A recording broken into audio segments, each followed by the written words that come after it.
Hello, this is Professor John Bordeau, and this week we're doing fretting. And after we installed the frets, pressed them in, and we filed them 90 degrees on the edges and then 30 degrees taper.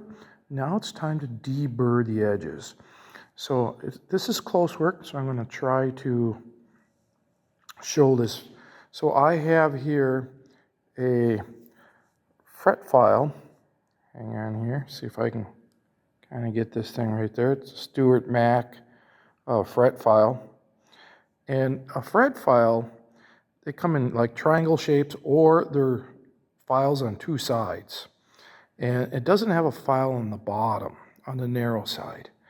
So what we like to do, I'll pick on this third one here, is take the flat side first.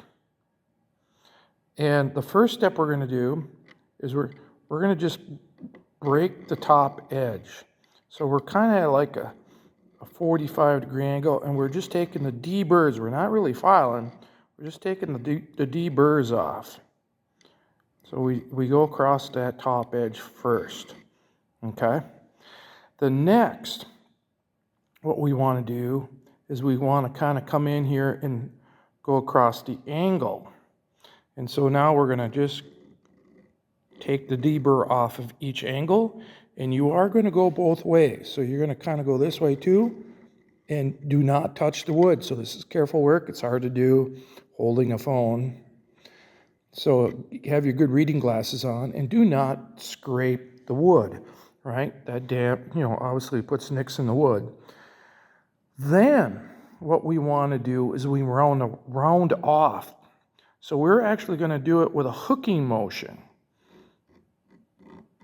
And you're trying to like round that corner off, right? So you're just trying to round the corner off.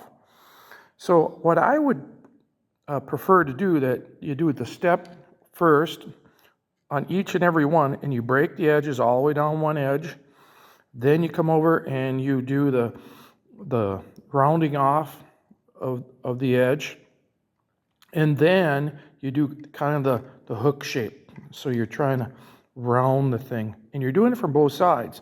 So I would work way down doing one way, and then I position myself perhaps on the other side and go from the other way or whatever, and then I'll do the opposite side. So I kind of do them all in the same task. So I do the same task on every fret on one side, then I do the next task, and the next task, and the next task. This is a very slow process, but in the end, so when you slide your hand up and down, you don't feel the end of the fret cutting your fingers. A good way to test it, if you're new to this and are not a player, is take a yellow pencil, a wooden pencil, and run it down. If it cuts the yellow of the paint on the pencil, it's too sharp. So we want to round these off, polish them up the best we can so that it's comfortable for the player.